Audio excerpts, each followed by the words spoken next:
Okay,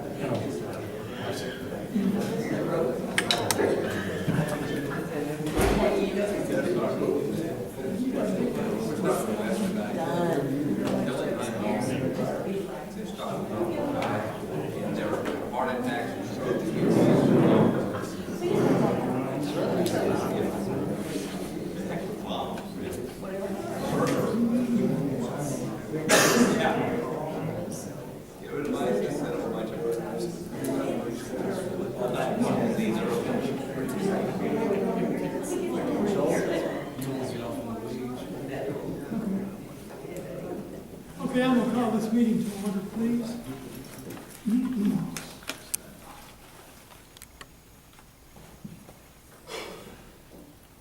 Mr. Christopher is going to bring us up to date on the commissioners' meeting recently that he attended. And I see some of the commissioners are here now, still is too. So, Larry, would you do that, please? Sure, John. I think Dr. Walker and I have been attending some of the kind of working committee meetings on the ambulance issues. And the Commissioners Court met on Tuesday and passed a motion made by Commissioner Kitchen to obligate a maximum of $50,000, not to exceed 3 years. I think that's $50,000 for 3 years, to administer the process of providing ambulance service during the interim period of this motion, amendable and negotiable after the other two entities meet, us being one, the city council being the other. My understanding the city council has a 6 o'clock meeting this evening. I had some indication that they were going to adjourn that meeting and I guess recess until after our meeting. Whether that happened, I don't know. It's what I heard. But I'd kind of like to, I guess, give kind of an overview because this process has been enlightening. It's a little more complicated than one would first expect. And what complicates it is that we've got a number of entities that are involved, overlapping. What has happened, ETOC is suspending their service, but none of the entities involved have been taxed to provide for ambulance service. Okay? So we've got a situation where we're losing ambulance at the end of March, and I see this as having or being an interim period that these entities have got to figure out a way to fund. And that period starts at the end of March, and as I see it, as of October the 1st, when all of us have our budgets approved, that one of two entities, either EMS 2 or our board, is going to have to commence the process and be in a position that we've done all of the statutory things that have to be done, budgeting, tax increases, whatever, so that one of those two entities is in a position as of October 1 to create a tax stream to pay for the ambulance subsidy. Now, having said that, what we're really looking to do, since no one has it in their budget, that we've got to figure out how to fund this interim. And when I say October 1, that is somewhat possibly a little bit theoretical because a tax increase may or might not be subject to a rollback election. That, I believe, is like a 90-day period that people have to gather their petition, submit that. If they meet the goal, then an election is called. So that really throws it possibly into February or March before the issue is finally resolved. So what I think we're talking about is some difference and some confusion in that the consultants have advised us that we're probably going to have to do something approaching a 3-year contract with a third-party provider to be able to get, one, someone interested, and two, to get it at a price that's reasonable. Okay, but I say, all right, let's set the contractual obligation over here, because I think that's different than the funding obligation. Because if we put one of those two entities in place to create a tax revenue stream to pay for the subsidy, then we're only talking about a one-time interim contribution from the various entities. Am I putting that, Melissa, about? Okay. And that's sort of the way I see it. Now, the problem is that it's all happening rather quickly. The Commissioners Court is scheduled to meet tomorrow, I think at 1 o'clock. The judge has been handling sort of the negotiations with third-party providers. He's saying that we've got to have at least a month notification that will make this be uninterrupted transition. Well, that means tomorrow afternoon, we've kind of got to start interviewing and deciding on who that provider is going to be. I asked the judge this morning, unfortunately, I don't have any hard dollar proposals that I can relate to you at this time.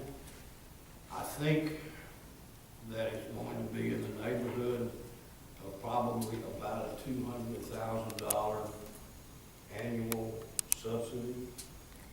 That's kind of what one of them floated out to the judge. That's the only one that had put a number to it. So, you know, it could be less, it could be more. I believe that $200,000 figure was for 2 ambulances, and it would include the 911 emergency in addition to the ambulance.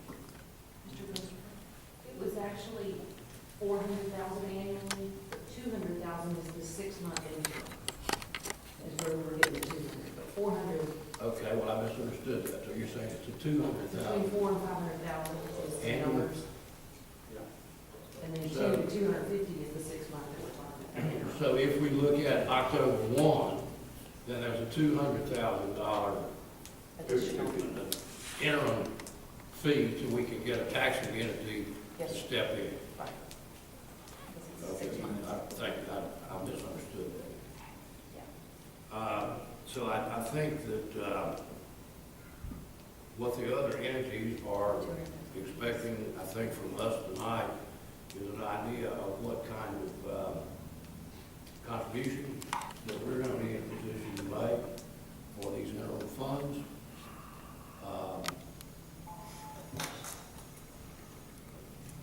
It's in nobody's budget, so it basically has to come from reserve funds. But I don't think if it's done properly, it's not going to be an ongoing need for that emergency type, that hopefully one of the two entities would be in place by October 1st to create a taxable stream, revenue stream for the annual subsidy. Now, the 50,000, you said 50,000? That was what was passed, but let me just read a little more too in there, that this motion is amendable or negotiable after the other two entities meet. I think what the court was trying to do is, you know, we've got to get this moving, and so that was their only. That was what we talked about, was that we just put a figure out there, set a figure of $50,000, but we can amend that over what the other two entities do. So we just want to find out what the hospital district is going to do and what the city's going to do. I didn't fully understand the discussion about 200,000 versus 400,000. The $200,000 or $250,000, I think, was for a 6-month for the interim till, say, till October to the new budget, to get this going. Would that be for one ambulance? 2 ambulances.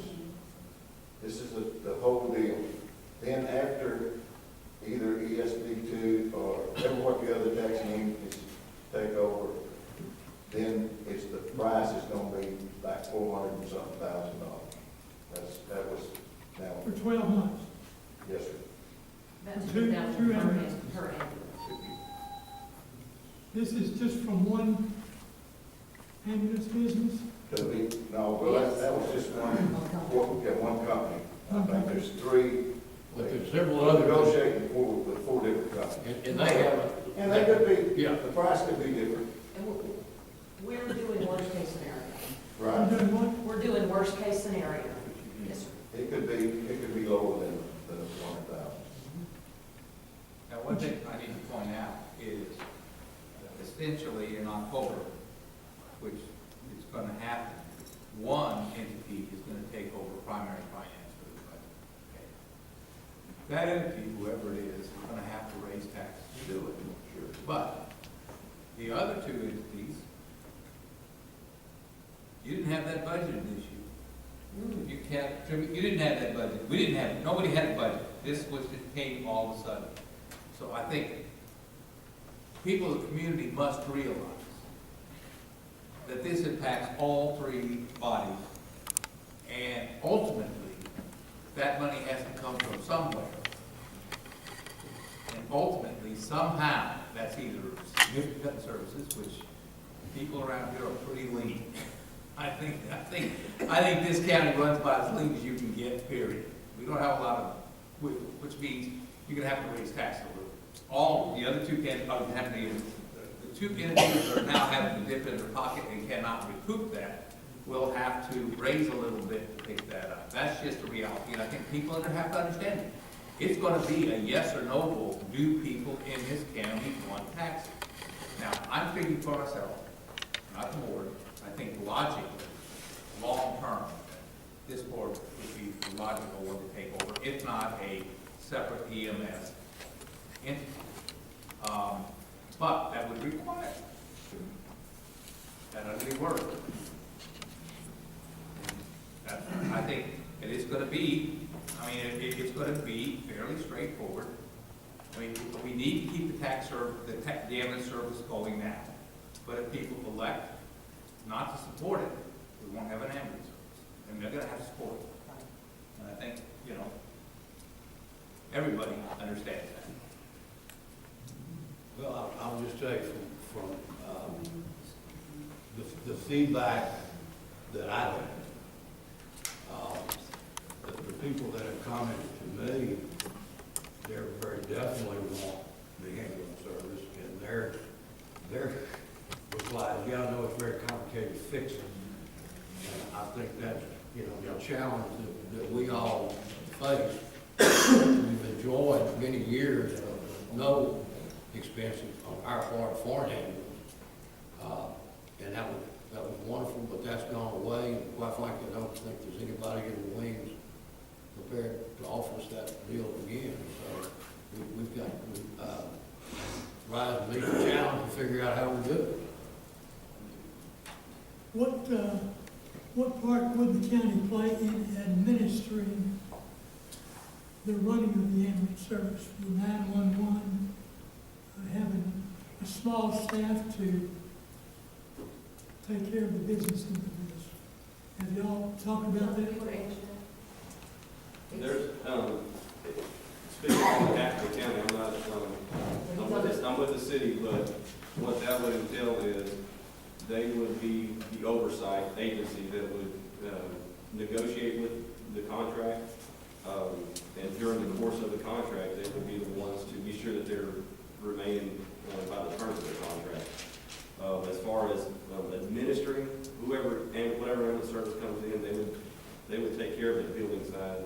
They would take care of the 911 communication side. They would take care of all that. But basically, since the Houston County is the broadest tax-based agency over the county, they can speak on behalf of the entire county and negotiate those contracts and select the service and be sure that they keep a good service with the contract. And what would have to happen, the board would contract with us if y'all wanted us to do it, through the local. And what Commissioner Court did this week was establish an EMS ad hoc committee, because the commissioners are not, we don't, I'm step one that even knows really the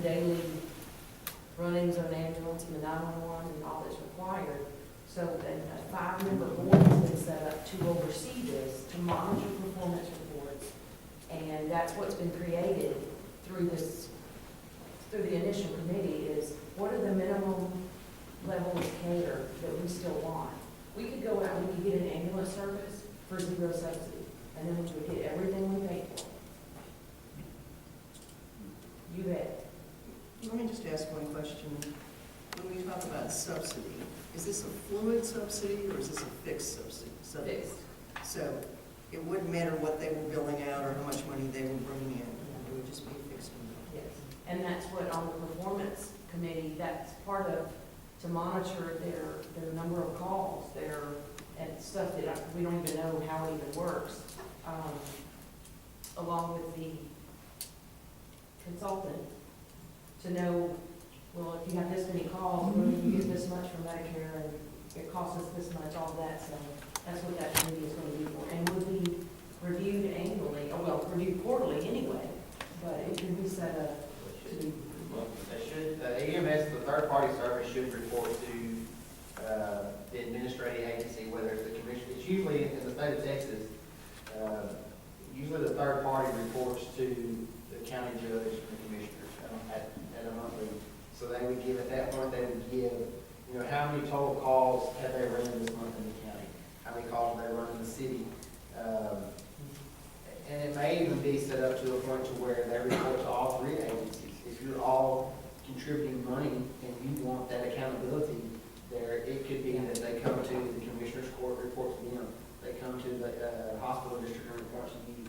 You go to the city council meeting and report to them. You know, how many calls were ran in the city? How many calls were ran in the county? How many of those were a life-threatening call versus a non-emergency call? And what was their time compliance? Did they make 90% of the calls on time? It's kind of the national standard. So that agency should be held accountable to report every month. And that's the So they questions, understand. that is the questions that are set up for the interviews tomorrow. Sure. And that's another reason we don't have a number.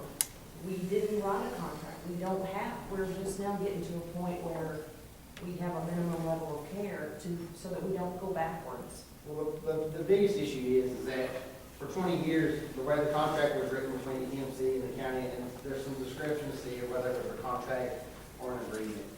To me, it's a contract either way. But there was no time compliance established at that time. I'm not even sure that there was a standard